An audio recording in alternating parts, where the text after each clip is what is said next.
Teacher یہ سمجھا کہ یہ ضدی بچہ ہے، یہ استاد کی بات کو کوئی اہمیت ہی نہیں دیتا، اپنی مرضی کرتا ہے۔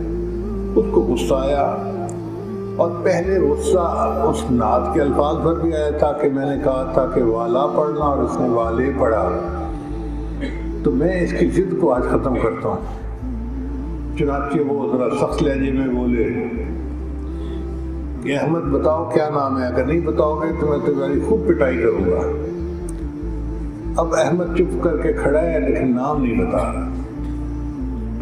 خیر استاد نے ایک دو دفعہ پوچھنے کے بعد اس کو 2-4 تھپڑ لگائے، ایک تو مکے لگائے۔ احمد نے کبھی مار نہیں کھائی تھی، پوری کلاس کے سامنے جب اس کو مار پڑی تو اس کو تکلیف پہنچی۔ اب وہ رو رہا ہے، آنسو بہہ رہے ہیں۔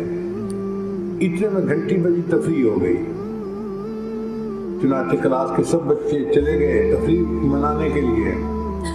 جب سب چلے گئے تو احمد بھی اٹھا اور باہر گیا اور ہاتھ منہ دھو کے واپس آ کے اپنی سیٹ پہ بیٹھ گیا۔ جب ریسیس ختم ہوئی تو بنیاد کے ٹیچر پھر کلاس میں آئے۔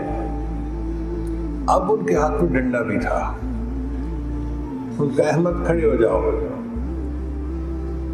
پہلے تو میں نے تمہیں تھپڑ اور مکے مارے ہیں نا، اب میں ڈنڈا توڑوں گا تمہارے اوپر، میں دیکھتا ہوں تم نبی علیہ السلام کا نام کیسے نہیں بتاتے۔ خیر احمد کھڑا ہوا اور اسے بتا دیا کہ ہمارے نبی علیہ السلام کا نام محمد صلی اللہ علیہ وسلم۔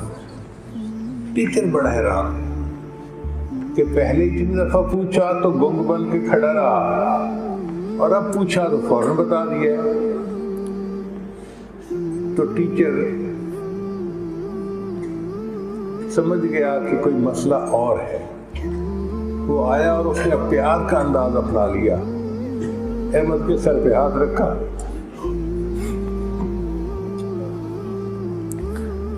بیٹا میں تمہارا استاد ہوں، تمہارے باپ کی جگہ ہوں، میں بار بار تم سے پوچھ رہا ہوں کہ نبی علیہ السلام کا نام بتاؤ، آپ نے پہلے نہیں بتایا، اور اب میں نے ریسرچ کے بعد پوچھے تو فوراً بتا دیا۔